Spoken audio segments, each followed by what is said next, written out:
Quando indicar biópsia de uma úlcera genital? Ei, Jader, biópsia? Não é aula de IST porque tá falando de biópsia. Porque tem uma delas que tem necessidade da gente fazer uma biópsia. E tem um tempo de úlcera, que a pessoa está com uma úlcera que tem necessidade da gente pensar nessa biópsia. Você sabe qual é? Tá, guarda, tá? Guarda. Vamos falar sobre as ISTs bacterianas. Eu vou te trazer todas elas e as particularidades, né, de cada uma delas. E aí depois a gente vai responder essa pergunta. Galera, infecções sexualmente transmissíveis bacterianas ainda é um problemão, né, de saúde pública que a gente tem no Brasil. A gente sabe que em função do sexo desprotegido, a gente tem um boom, né, de infecções sexualmente transmissíveis. As mulheres, né, então, como sempre, né, as mulheres acabam sendo muito mais vulneráveis, muito mais suscetíveis a adquirir uma IST pela própria anatomia, né, do trato reprodutivo, pela própria conformação do trato reprodutivo, a vagina, uma mucosa. Então as mulheres, elas estão muito mais suscetíveis a adquirir uma infecção do que os homens. É uma das grandes causas de infertilidade feminina, porque as sequelas do gonococo, da clamídia, vão obstruir as tubas da paciente, e tudo passa por prevenção primária, né? Uma coisa que às vezes é tão difícil, né, a gente conversar sobre isso, apesar de ser uma coisa que já se fala há tantos anos, né? Tem até meme aí, ó, que o pessoal faz, né? As camisinhas aí de cada um, ó, tem ó, o detalhista, o punk, o medroso, o seguro, mas assim, apesar de tanto meme, ainda não se usa. Então, antes de eu começar a falar sobre a parte técnica propriamente dita, só um recado. Fala sobre camisinha com os teus pacientes, tá? Quando você estiver atendendo, fala. Parece uma coisa que pra gente é meio chuva no molhado, assim, né? Parece meio bobo, mas não é, tá? Os pacientes não se dão conta. Eles acham assim, aqui, não precisa, né? A camisinha é só na hora... Eu já escutei tanta coisa. Não, é só na hora de ejacular, porque aí é pra não engravidar. As pessoas ainda têm essa coisa de que a camisinha é só pra não engravidar, né? E aí acaba, ou às vezes coloca errado, né? Então, falem sobre isso, tá? Não deixem de falar sobre isso. Então, vamos lá. Gonorreia! Gonorreia é um problemão de saúde pública do Brasil, né? Ele persiste aí, é um bicho antigo, né? A Neisseria gonorreia é um bicho super antigo que persiste como problema de saúde pública. Microbiologia é uma bactéria que é um diplococo gram-negativo, então ela tem essa conformação, né, de ser um diplococo gram-negativo, e a transmissão é sexual, né? Não pega por fomites, nada disso. É transmissão sexual. A incubação é super rápida, olha aqui, ó, 3 a 10 dias, pum, né? Já acaba tendo a incubação. Como que é a clínica da gonorreia? Olha só, as mulheres, 60 a 80% dos casos em mulheres são assintomáticos. As pacientes não têm nenhum tipo de sintoma. Puxa vida! Por que é um problema, né? Justamente porque o bicho tá ali, vai estar fazendo a festa ali na tuba uterina, né? Vai estar causando um problemão nas tubas uterinas no futuro dessa paciente, mas ela não sente nada, ela não tem nada. Aquelas que têm sintomas, elas vão se queixar de uma secreção cervical ou ainda uretral purulenta, né? Então elas vão dizer assim, olha, tá saindo um corrimento amarelado, feio, né? Muito feio. Às vezes está saindo da uretra. É menos comum em mulheres, né? A secreção uretral purulenta. O que mais a gente vê é a secreção cervical. E nos homens, a gente vê aquela uretrite clássica, né? Então aí as imagens. Aqui a gente vê, ó, uma cervicite gonocócica. Vejam que é um líquido bem purulento, bem clássico, né? De gonorreia na mulher. E aqui a gente vê a gonorreia no homem, né? Vejam que tem essa secreção purulenta aqui fluindo, né? Pela uretra. É a clássica uretrite gonocócica. Naqueles casos que ele refere, né, que tá com essa secreção purulenta, e às vezes a gente não enxerga, quando tá examinando o paciente tem que ordenhar, né? Você ordenha o pênis, então faz uma ordenha no pênis, que vai sair ali aquele pus, aquele leite condensado. Tem que fazer, tá? Não faz carinha de tristeza não, tem que fazer, tá? É isso aí, a vida é dura, vai lá, vai ter que fazer isso, tá? Então pega e ordenha o pênis pra você olhar, né, ali que tá saindo aquele leite condensado, aquela secreção bem purulenta. Não, médico com cara de nojinho nem vem com essa, tá? Nem vem, não pode ter nojinho. Vai, faz a ordenha que você vai ver sair aquela secreção purulenta. Tá bom, então quer dizer que o diagnóstico, ele é clínico?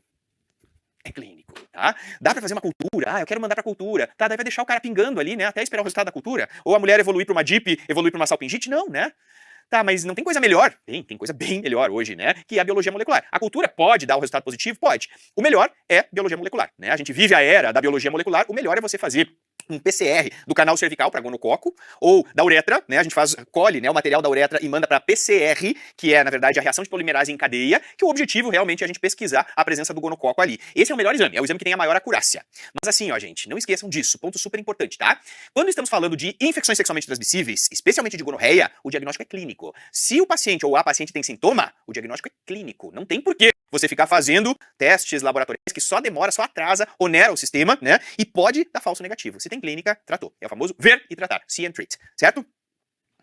Tá, Jadrina, então pra que serve a tal da biologia molecular, que é o melhor, né?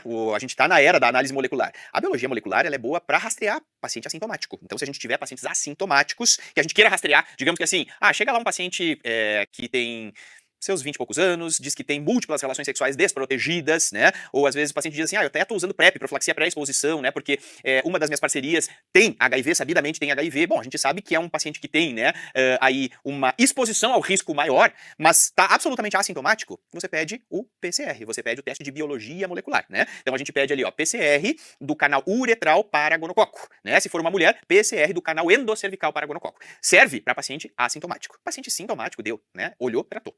Certo?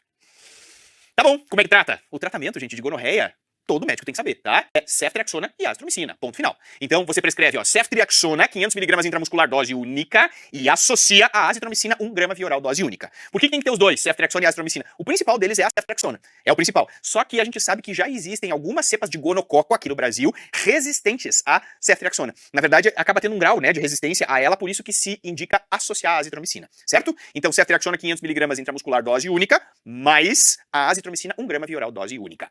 Convoca a parceria ou as parcerias sexuais, e aí então também faz o tratamento mesmo que parceria assintomática, certo? Então é isso, gente, ó, gonorreia é super simples, né, é um assunto super tranquilo, super simples, lembrar então que vai causar, a maioria das mulheres, né, é assintomática, esse é um ponto super importante pra prova, eles perguntam isso, né, a maioria das mulheres são sintomáticas, negativa, a maioria das mulheres são assintomáticas, aquelas que têm sintomas vai ser corrimento, e aí quando a gente olha, né, o colo do útero a gente vê cervicite, temos inclusive aula específica, né, só sobre cervicite, e essas pacientes também podem ter uretrite. Nos homens, a queixa vai ser, a manifestação clínica, né, vai ser uretrite, diagnóstico clínico, tá, não precisa ficar pedindo exames.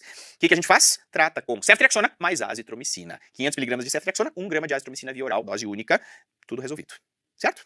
Bem tranquilo, né? Bem tranquilo, não dá pra gente perder. Tá, Jader, e a biologia molecular? É só para paciente assintomático, certo? Na aula de infecções sexualmente transmissíveis virais, bem no finalzinho ali da aula, eu trago o quadro final, né, que é aqueles cenários que o Ministério da Saúde recomenda a gente rastrear gonorreia. Então, assim, são grupos específicos da população que se recomenda rastrear. Mas se um dia, né, uma paciente quiser rastrear, aí você já sabe qual é o teste a pedir, que é o teste de biologia molecular. Fechou, beleza? Cancro mole. O que é o cancro mole? Cancro mole também pode ser chamado de cancroide. Então, algumas provas eles usam o termo cancroide, outras eles usam o termo cancro mole. O nome do bicho é Haemophilus ducreyi, tá? Então, assim, ó, é o Haemophilus ducreyi. Ele é mais comum, mais frequente, né, em regiões de climas tropicais, mais comum em populações com baixo nível socioeconômico e também em população imunossuprimida, e a incubação é bem rapidinha também. Olha ali, ó, 3 a 5 dias, pum, né, já começa a surgir a lesão. Homens são muito mais, costumam ter muito mais a queixa, né, de cancro mole do que mulheres. Então é uma infecção que é mais comum em homens do que em mulheres. Como é que é a clínica do cancro mole?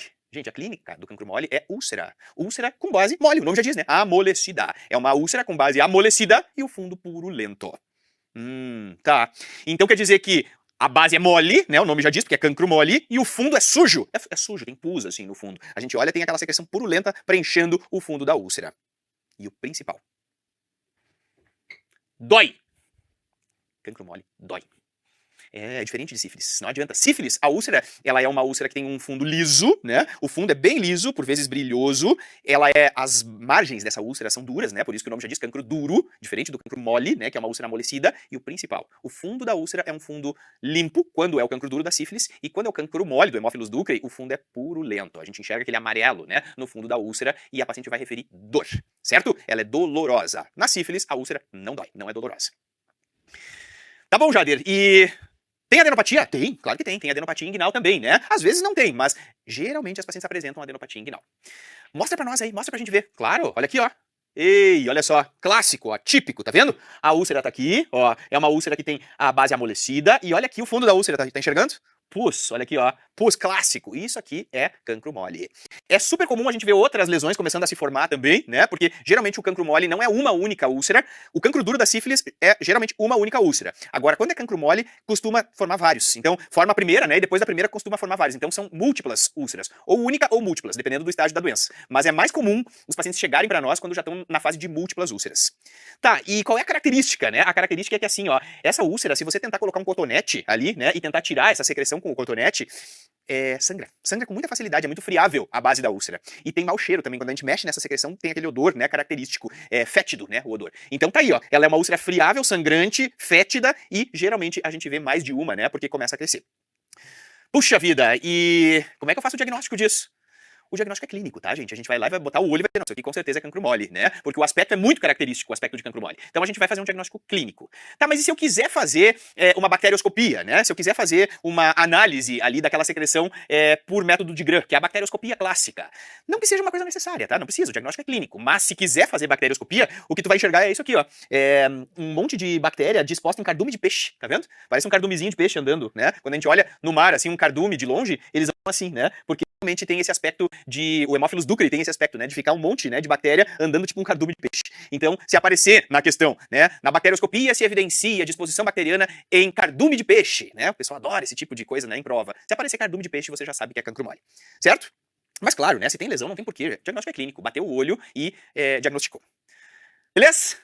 Como é que trata? Tratamento do cancro mole, super importante saber, olha só. Tratamento de cancro mole é a azitro. A azitromicina. A azitromicina, olha só que ridículo que é o tratamento do cancro mole. 1 grama via oral, dose única. Acabou, resolveu. Ah, sério? Aham, sério. A azitromicina, 1 grama via oral, dose única, tá resolvido. Não precisa fazer mais nada. Mas e não é pouca coisa? Não, não é pouca coisa. Mas o bicho, assim, ó, se liquida. Se você usar 1 grama de azitromicina via oral, dose única, acabou. E encerrou, não existe mais Haemophilus ducreyi, tá? Então, assim, ó, trata ela, convoca, né, parceria ou parcerias sexuais, trata também, né, e tá resolvido o problema. Tá, mas e não tem uma segunda opção? Digamos que se não tiver azitromicina, né, ou às vezes tá num lugar que não tem como, o paciente vai ter que comprar, não tem condições, não tem dinheiro, né, pra comprar, a segunda opção é a ceftriaxona. Mas é a segunda opção, tá? A primeira é a azitromicina. Aí, se não tem disponível a azitromicina, o Ministério da Saúde coloca como segunda opção a ceftriaxona. E assim, uma dose bem baixinha, 250 miligramas de ceftriaxona já é suficiente pra matar o bicho, certo? Então tá aí, ó, a azitromicina e a ceftriaxona como segunda opção. Não tem como errar, né? Ó, bem fácil, não tem como errar. Então, ó, você deu e aí comemora que tá resolvido, tá tratado. Pode ter as duas coisas ao mesmo tempo, o cancro duro, que é sífilis, né? Que é o treponema pallidum, mais o cancro mole, que é o Haemophilus ducreyi. Pode. Tem pessoas que têm as duas coisas ao mesmo tempo. Quando tem as duas coisas ao mesmo tempo, a gente vai chamar isso de cancro misto de rolê, né? Isso é mais um termo, assim, né? Que se usa quando você, na mesma pessoa, consegue encontrar as duas coisas, né? Tanto o cancro duro quanto o cancro mole. Então, se aparecer esse termo na prova, que é o cancro misto de rolê, na verdade, é a mistura, né? De cancro duro com cancro mole. Que aí vai ter todas as características, né? De sífilis e as características também de cancro mole. Beleza? Entendido? Aí, olha aí, ó, viram como é simples? IST, gente, é claro que tem um universo pra gente pensar, né, mas quando a gente faz o diagnóstico certo, os tratamentos eles costumam ser simples, né, são tratamentos super eficazes e eles costumam ser super, super simples. Beleza? Aí tem uma, olha aqui, ó, isso aqui é uma propaganda de motel. Eu digo assim, que tem pessoas que fazem marketing, que são geniais, né, que são brilhantes. Então aqui, ó, isso aqui era um outdoor que mostrava uma propaganda de motel. Isso na época da Copa. Aí eles botaram assim, ó, clássico, República Tcheca versus Peru. É isso aí. E eles colocaram isso como uma propaganda de motel, porque eles iam no motel passar o jogo. Então vem assistir República Tcheca versus Peru. Eu digo, essa equipe de marketing, assim, ó, é de milhões. Eu disse, não, tem que tirar foto disso aqui. Muito bem, então ficou claro aí o cancro mole, né? Ficou claro, deu pra entender, né? A gonorreia. Agora vamos pra donovanose. Essa IST que é mais rara, né? Que não é tão frequente da gente ver, sobretudo aqui no Brasil, né? Mas que tem aparecido alguns casos. Olha só, a donovanose, na verdade, ela também pode ser chamada de granuloma inguinal, né? Donovanose ou granuloma inguinal. É o outro nome, né, que se dá pra essa condição. O nome da bactéria é uma Klebsiella, é a Klebsiella granulomatis. Então, microbiologia, né? O nome do bicho, Klebsiella granulomatis. Vou dizer pra vocês que a donovanose, ela ainda se questiona, né? Se ela realmente é transmissão sexual. Ainda não existe aquela prova bem cabal, né? De que ela seja sexualmente transmitida. Tudo indica que sim. Tudo, absolutamente tudo indica que sim. Mas ainda não se tem, né? A ciência ainda não chegou ao ponto de provar por A mais B, né? Como a gonorreia, né? Por exemplo, que ela realmente é transmissão sexual. Então, por isso que se fala que a transmissão é provável sexual. Tá, mas e como é que é a clínica da donovanose? A clínica é assim, ó, são pacientes que têm úlceras genitais, que não doem, e a grande característica é que essa úlcera é autoinoculável.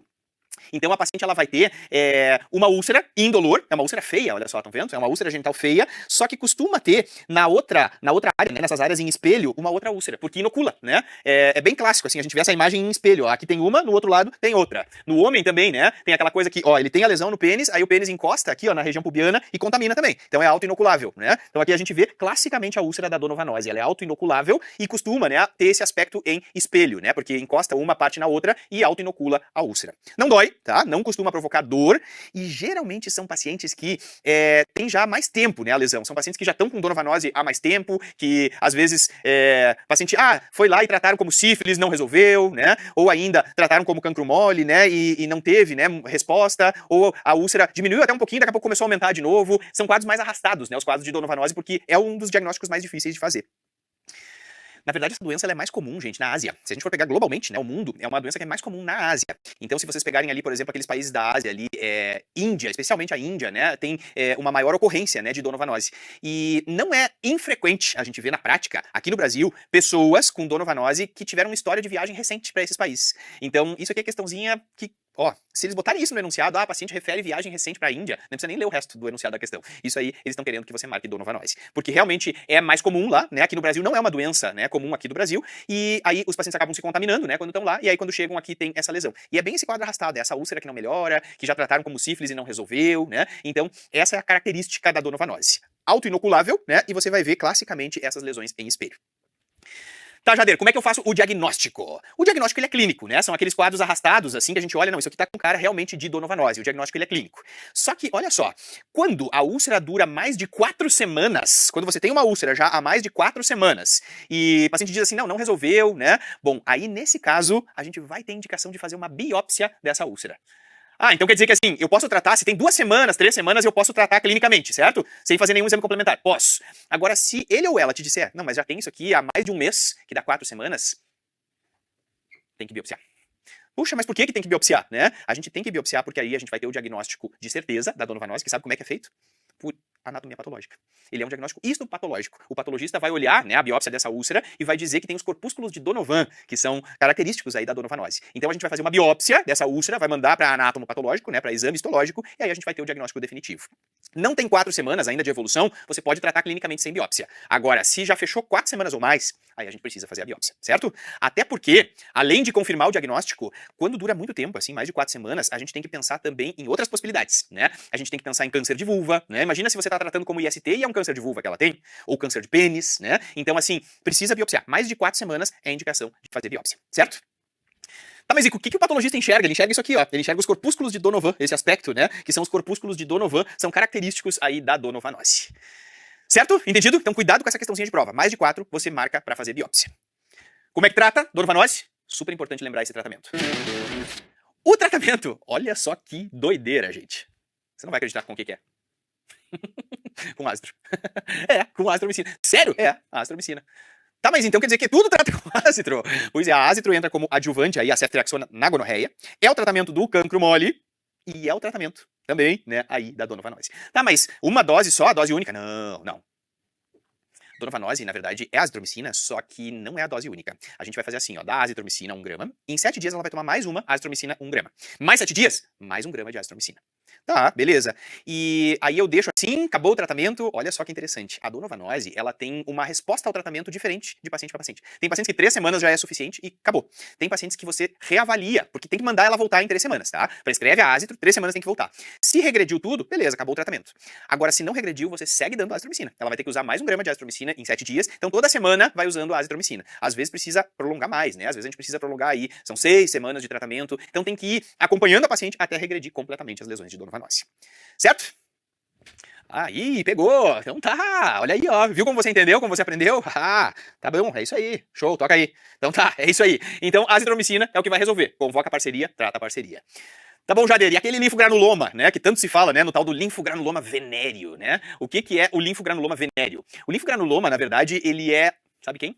Uma velha conhecida aí de vocês, a clamídia. É a própria, aquela que causa cervicite, aquela que causa DIP, né, doença inflamatória pélvica, Fitzhugh-Curtis, aquela que realmente é um bicho ruim, né? A clamídia, ela pode causar o linfogranuloma venéreo. Tá, mas aí é outro tipo de manifestação da clamídia, né? Isso, ela vai se manifestar de uma outra forma, né? Diferente daquela da DIP.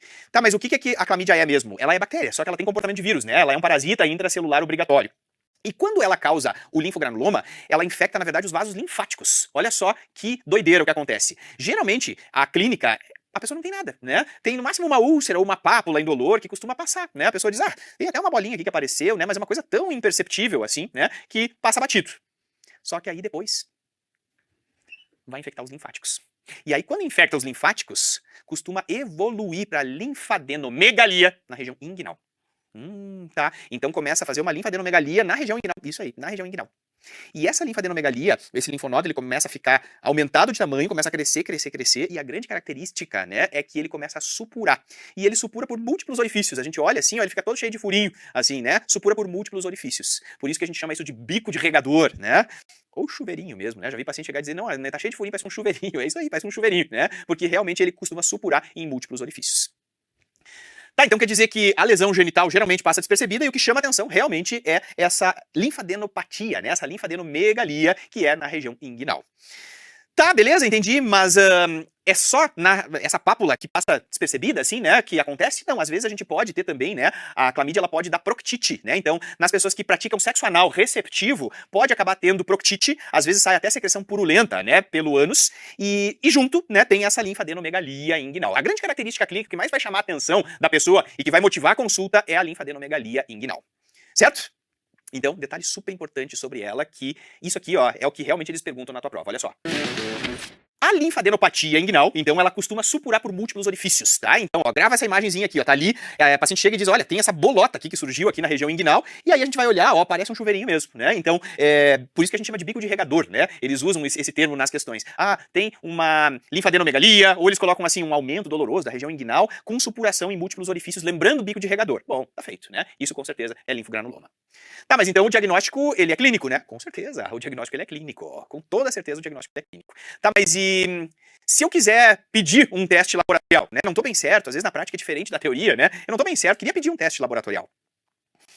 Lembra, de novo, né, que o diagnóstico é clínico, tá? Mas não dá pra você ficar atrasando o tratamento, né, do seu paciente esperando sair o resultado, que aí, o que acontece? O paciente vai pra casa, às vezes não volta, às vezes tá disseminando aí a clamídia pra um monte de gente, então assim, o melhor é tratar. Não, mas eu tô com um pouco de insegurança, queria pedir um exame. A gente pede biologia molecular. Lembra que o teste, a gente vive a era, né, da biologia molecular, então você vai pedir um teste de PCR, né, que é um teste de biologia molecular, coletado diretamente da lesão, né, então pode ser coletado diretamente ali da lesão, tem aqueles orifícios ali, né, da supuração, você já coleta o material dali e manda pra PCR. Esse é o melhor exame, é o exame que vai ter a maior acurácia, né, se você quiser pedir um exame laboratorial. Mas não esquece, a clínica é sempre soberana. Bateu o olho, achou que tratou. Certo? Então tá, como é que eu trato?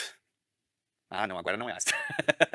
Agora é doxi, tá? Quando a gente tem infecção linfática, né, a gente vai ter indicação de usar a doxiciclina. A doxiciclina, na verdade, ela é uma medicação que funciona super bem para clamídia, e quando a gente tem um linfogranuloma, o melhor, né, é a gente usar a doxiciclina, porque a doxiciclina, ela vai chegar com mais facilidade no sistema linfático e vai tratar a clamídia. É diferente quando você tem uma cervicite isolada, né, que a gente pode usar a azitromicina. Na paciente que tem linfogranuloma, o Ministério da Saúde traz a doxiciclina como primeira opção. 100 mg, tá? Prescreve assim, ó, 100 mg via oral a cada 12 horas, por um total de 21 dias. São 21 dias tomando a doxiciclina, certo? Tá, mas e... não tem uma segunda opção aí? Tem, claro que tem. É a ácitro. A ácitro é considerada como uma segunda opção quando a gente está falando aí sobre linfogranuloma, tá? Então, doxiciclina é a primeira, a azitromicina é a segunda opção. Então a gente usa, né, a azitromicina como segunda opção se não tiver a possibilidade de tomar a doxiciclina. Só que assim, ó, se você optar por prescrever ácitro, não é dose única também, tá? Porque lembra, a infecção é linfática, é mais difícil, né, de combater. Então a gente vai precisar usar a azitromicina 1 grama via oral dose única, dá 7 dias, mais a azitromicina 1 grama via oral dose única, e dá 7 dias, mais 1 grama. Tem que ter pelo menos 3 doses, né, aí de azitromicina com intervalo semanal. Esse é o tratamento recomendado. Resolve, tá? Não é que nem a donovanose que tem que, às vezes, ampliar por mais tempo o tratamento. No caso, quando a gente tem linfogranuloma, 3 semanas vai ser suficiente, certo? Tá aí aquele bubão, né, que é o linfonodo. Esse nome aí, bubão, é esquisito, né, mas é nome técnico isso, tá? Bubão. O bubão, na verdade, é o linfonodo aumentado de tamanho. Se o paciente tá com dor, né, se a gente vê, né, que tem esse linfonodo supurando aí por múltiplos orifícios, o melhor a fazer, gente, no momento que você institui o tratamento, é puncionar esse linfonodo. Você coloca ali, ó, uma agulha acoplada na seringa e aspira, né, o líquido purulento dali. Aquela coisa de ficar drenando com um bisturi não se faz, tá? Não vai abrir com um bisturi. Pelo amor, não se faz isso. Só botar uma agulhinha ali acoplada, né, na seringa e aspira o pus pra gente ter um alívio sintomático pra esse paciente. Tá? Beleza? Tem pegadinha? Ah, claro que tem. Olha aqui, ó. No linfogranuloma tem uma pegadinha que às vezes eles botam na prova. Olha só. Sabe qual é a pegadinha? Se for uma gestante. Muda! Vamos pegar as outras ISTs, tá? Gonorreia, vamos pegar cancro mole. O que é? É a azitromicina, né? A azitromicina mais ceftriaxona, no caso da gonorreia. Pode dar pra gestante? Claro que pode, né? Ah, mas se for um cancro mole, a azitromicina pode dar? Claro que pode. Se for donovanose, a azitromicina pode dar, não tem problema. Tá, mas e se for linfogranuloma? Aí é doxiciclina, a primeira opção. Gestante pode? Não se pode, gestante não pode. Por quê? É teratogênico, doxiciclina é teratogênico, é proscrita durante a gestação, não pode. Tá, e aí o que eu faço? Se for gestante, aí você vai tratar com ácitro, certo? Então, se for gestante, a primeira opção vai ser ácitro. Aquele antibiótico que seria a segunda opção vira primeiro, caso a paciente seja gestante, porque não pode dar doxi pra gestante, tá? Então cuida com essa pegadinha aí que às vezes eles botam no enunciado. Eles dão a descrição clássica aí de linfogranuloma, aí a gente já vai procurando a doxi, né? Só cuidado, se eles te derem uma gestante, aí não é doxi, aí é ácitro. Beleza? E aí assim a gente trata, né? E tá tudo resolvido. Aê, tá? Beleza? Muito bem, então tá. Fiz um mapinha mental, então, agora pra gente amarrar tudo isso que eu falei aqui em relação aos antibióticos e também em relação àquele... Quando a gente tá sozinho lá num posto de saúde, num lugar que não tem recurso, quase nada disponível, o recurso é só você, né? É você mesmo. Então, o que o Ministério da Saúde traz, né? Como fluxograma, como mapa mental. Olha só que legal. Bom, vamos falar de tratamento, né? Se eu tenho gonorreia, se eu tenho cancro mole, se eu tenho donovanose, se eu tenho linfogranuloma, eu vou tratar com azitromicina. Tá, então quer dizer que a azitromicina pega tudo. Pega tudo. Na verdade, assim, não seria a primeira opção pro linfogranuloma, a primeira opção é a doxiciclina, mas se você der a azitromicina, você vai estar acertando, né? A donovanose também, né? O cancro mole também e a gonorreia também. Só que a gonorreia, o principal é a ceftriaxona. Mas a azitromicina, ela é definitivamente aí o antibiótico que mais importa, né? Quando a gente tá manejando essas pacientes. Então, na dúvida, né? Usar a azitromicina, que a chance de você errar é mínima, né? É muito pequena. Na prova também, né? Quando cair questão, se você não tem ideia do que seja, a chance de você acertar se você marcar a azitromicina, ela é maior. Certo? Vou dizer pra vocês que eu acho assim, ó, que a gente tem dia de tanta coisa, né? No Brasil e no mundo, eu acho que tinha que ter um dia A, sabe? Sendo bem sincero pra vocês. O dia A é o dia da azitromicina, que é um dia no ano que todo mundo toma azitromicina, porque todo mundo que transa, né? Então todo mundo que transa toma azitromicina. Eu sei, parece exagero, mas não é, gente. GO que tá acostumado a ver, vou dizer pra vocês que, olha, a azitromicina tinha que ter na água, né? Porque assim, é impressionante o que esses bichos estão circulando por aí, né? Então assim, a gente pode tentar depois, né, fazer aí um dia A, né, que é o dia da azitromicina. Na verdade, o objetivo, né, da azitromicina realmente seria a gente combater esses germes aí, essas infecções sexualmente transmissíveis que tanto, né, estão assolando aí o nosso país. Claro que a gente sabe que nada disso seria tão contundente se as pessoas usassem a camisinha, se usassem o preservativo, mas ainda, né, não existe essa cultura, cabe a nós, né, estimularmos essa cultura e, enquanto isso, né, a gente segue tratando aí os nossos pacientes para interromper essas cadeias de transmissão. Beleza? Vamos ver a questão?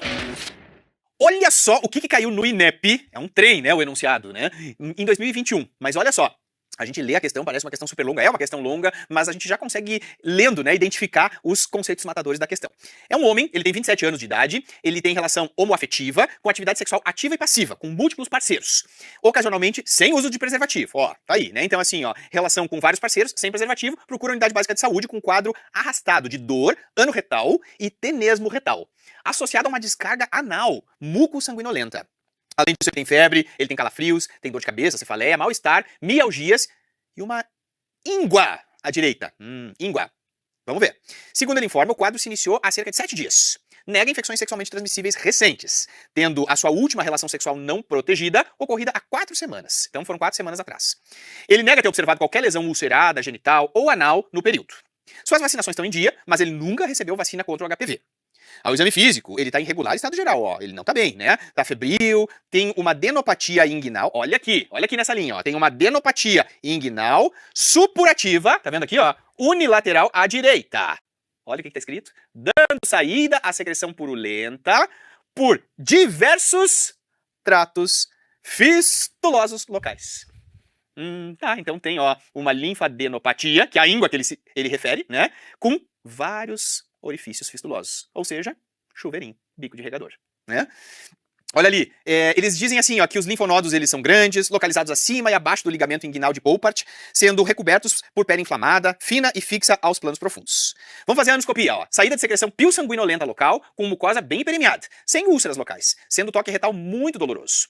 É procedida a punção de um dos linfonodos inguinal flutuante, sendo o material aspirado e encaminhado para coloração de Gram e pesquisa em campo escuro, que posteriormente não mostraram a presença de bacilos Gram negativos agrupados em correntes, ó, não mostraram em cardume de peixe, então não é cancro mole, né?